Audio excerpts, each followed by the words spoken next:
अतुल का फोन आते ही जैसे संध्या की आंखें चौड़ी हो गईं। मैंने वीडियो देखा। तुम वाकई बहुत हिम्मत वाली हो। कल वापसी के वक्त मुझसे मिलोगी? अतुल ने कहा और संध्या कुछ बोल ही नहीं पाई। संध्या की खुशी का ठिकाना नहीं रहा। अतुल से वो दोबारा मिलने वाली थी। खुशी खुशी वह सो गई और सुबह उठी तो एक और समस्या उसके सिर पर खड़ी थी। घर से 2-3 बार फोन आ चुका था। संध्या की माँ ने फोन किया था। रिटर्न कॉल करते ही बुआ ने फोन उठाया। तूने पूरी तैयारी कर ली है ना हमारी नाक कटवाने की? ये क्या वीडियो है? लड़के वालों तक पहुंच गया और वो अब मना कर रहे हैं शादी के लिए। उन्होंने एक सांस में बोल दिया। लड़की होकर लड़कों वाले काम करेगी, ट्रक चलाएगी, पुलिस वालों से बहस करेगी। ये लड़की इतनी तेज है ना कि क्या बताऊं। बुआ ने बोलते बोलते संध्या की माँ को सुना दिया। मैं आपसे घर आकर बात करती हूँ, संध्या ने कहा और फोन रख दिया। उसे खुशी तो थी, लेकिन उसकी खुशी कुछ ही दिनों की रही। पर उसने कुछ सोच लिया था जिसे अब वह छोड़ने वाली नहीं थी। छोटू आया और संध्या ने अपना सामान बांध लिया। अपना ट्रक लेकर एक बार फिर से संध्या निकल चुकी थी। दीदी देखो, लोग आपकी कितनी तारीफ कर रहे हैं, छोटू ने वीडियो देखते हुए बोला। सही था, इंसान दुनिया से लड़ ले, लेकिन अपनों से लड़ने में सारी हिम्मत टूट जाती है। हो सभी को झांसी की रानी चाहिए, लेकिन पड़ोसी के घर पर, संध्या ने कहा और ट्रक चलाने में व्यस्त हो गई। देखते ही देखते वह जगह भी आ गई जहां अतुल को छोड़ा था, लेकिन संध्या का ध्यान ही नहीं था। एकदम से छोटू ने कहा, देखो दीदी, अतुल भाई जी खड़े हैं। संध्या ने ब्रेक मारा और अतुल सामने था। पता नहीं उसे अब क्यों मिलना था। मैंने सोचा जाते जाते तुम दोनों को अपने घर का खाना खिला दूं।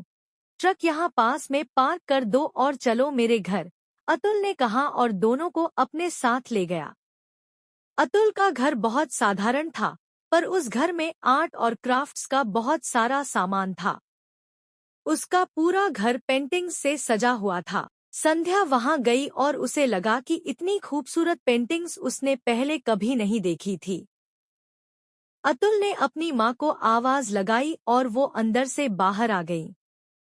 अच्छा तो तुम हो संध्या, तुम्हारी तो बड़ी तारीफ कर रहा था मेरा बेटा। तुम्हारा वीडियो भी देखा मैंने, उन्होंने कहा। सीधी साधी महिला, बादामी रंग का सलवार सूट पहने अपने हाथों को पोंछते हुए बाहर निकली, तो संध्या को अच्छा लगा। उसने अपने घर में माँ को सिर्फ काम करते और लोगों की बातें सुनते देखा था। एक स्ट्रॉन्ग माँ क्या होती है, वह अपने बच्चों के लिए क्या कर सकती है, उसने तभी देखा था। संध्या की तरफ वो बढ़ी और उन्होंने संध्या के हाथ में एक लिफाफा रख दिया। ये लो, तुम्हारी मेहनत, उन्होंने कहा और संध्या चौंक गई। लिफाफे में लगभग 15,000 रुपए रखे थे। ये आधी पेमेंट है, आधी डिलीवरी के बाद मिलेगी, उन्होंने कहा। संध्या की कुछ समझ नहीं आ रहा था। उतने में अतुल ने कहा, ये तुम्हारी पेंटिंग्स की कीमत है। माँ की आर्ट गैलरी है और मैं तुम्हारी पेंटिंग्स वहीं ले गया था। ट्रक में देखा तुमने उन्हें ऐसे रखा हुआ था जैसे फेंकने वाली हो, और शायद फेंक भी देती, इसलिए मैंने उन्हें उठा लिया था। अब उन पेंटिंग्स को ग्राहकों ने खरीद लिया है। तुम्हारे भरे हुए रंग अब किसी के लिए खुशियां लेकर आए हैं, अतुल ने इतना कहा और संध्या को यकीन नहीं हुआ। संध्या की कला, उसके पैसे। संध्या सोच रही थी और अतुल ने संध्या से कहा, खाना खाने से पहले मैं तुम्हें कुछ दिखाना चाहता हूँ, चलोगी मेरे साथ? उसने बोला और संध्या ने हाँ में सिर हिला दिया। वह संध्या को अपने साथ ऊपर ले गया। उसके कमरे में टंगी हुई थी संध्या की एक पेंटिंग। ये पहली पेंटिंग है जो तुमने मुझसे अपना दुख बांटने के बाद बनाई है संध्या, मैं इसे नहीं बेच सकता था। मैंने इसे रख लिया। तुम इसकी जो कीमत मांगो मैं दे दूंगा। पर मैं तुमसे बस एक ही चीज मांगता हूँ। पिछले 4 दिन में मुझे लगा कि तुम ही हो जिसके साथ मैं अपना जीवन बिताना चाहता हूँ। तुम ही हो जिसे मैं अपना बनाना चाहता हूँ। क्या तुम मुझे अपनी जिंदगी में आने का एक मौका दोगी? अतुल ने फिर बेबाकी से अपनी बात रख दी। संध्या खुश थी, लेकिन उसने ना में सिर हिलाया और कहा, नहीं अतुल, मैं तुम्हें जिंदगी बिताने का वादा नहीं दे सकती। मैं तुम्हारी शुक्रगुजार हूँ कि तुमने मुझे उस लड़की से मिलवाया जिसे मैंने मरा हुआ मान लिया था। अपने पिता की तरह बहादुर थी वो लड़की और इसी यात्रा में वो वापस मिली है। मैं आगे का नहीं कह सकती, लेकिन अभी कुछ वक्त मैं खुद को देना चाहती हूँ। तुम ना होते तो मुझे पता ही नहीं चलता कि मैंने क्यों ट्रक चलाना सीखा है, क्यों मैंने अपनी जिंदगी को ऐसे जीना शुरू किया था, क्यों मेरे पिताजी कहते थे कि उन्हें मुझ पर गर्व है, उसने कहा और आंखों में आंसू भर लिए। अतुल, मैं भी तुम्हें पसंद करती हूँ, लेकिन इस वक्त मैं सिर्फ खुद से प्यार करना चाहती हूँ। आगे क्या होगा मुझे नहीं पता, लेकिन अभी मैं पुरानी संध्या से मिलना चाहती हूँ। उसने इतना कहा और अतुल को गले लगा लिया। अतुल समझ गया था कि यह वक्त सही नहीं है। संध्या के मन में कई बातें चल रही थी।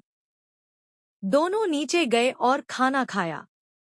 अब संध्या और छोटू उन दोनों से विदा लेकर जाने लगे। तू संध्या को बहुत पसंद करता है ना?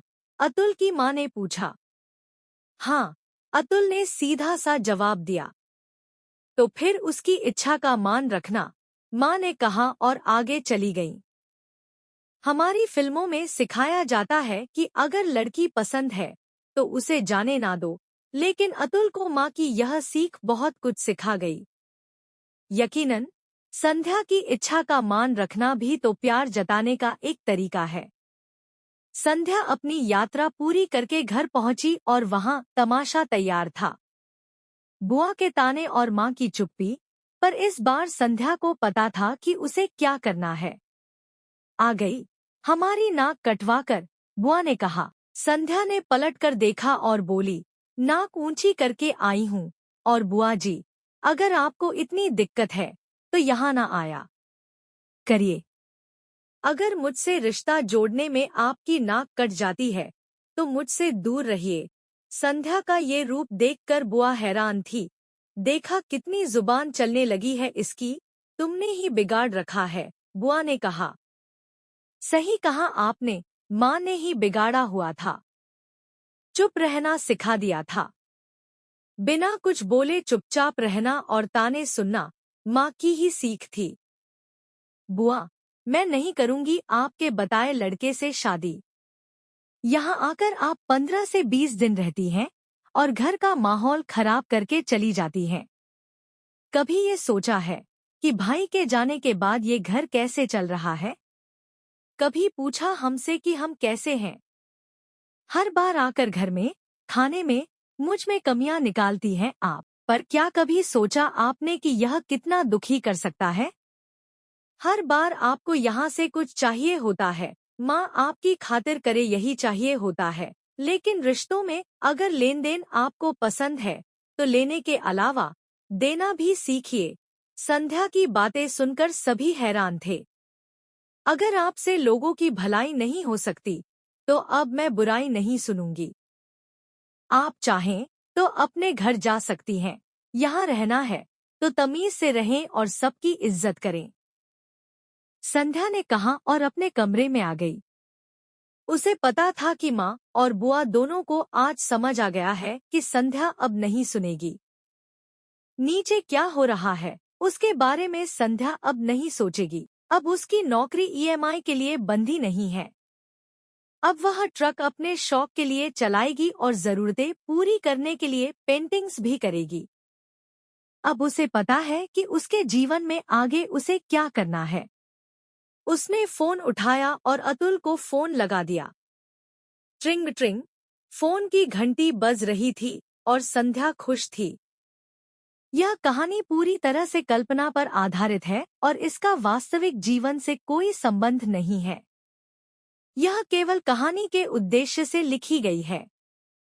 हमारा उद्देश्य किसी की भावनाओं को ठेस पहुंचाना नहीं है। ऐसी ही कहानी को पढ़ने के लिए जुड़े रहें हर जिंदगी के साथ।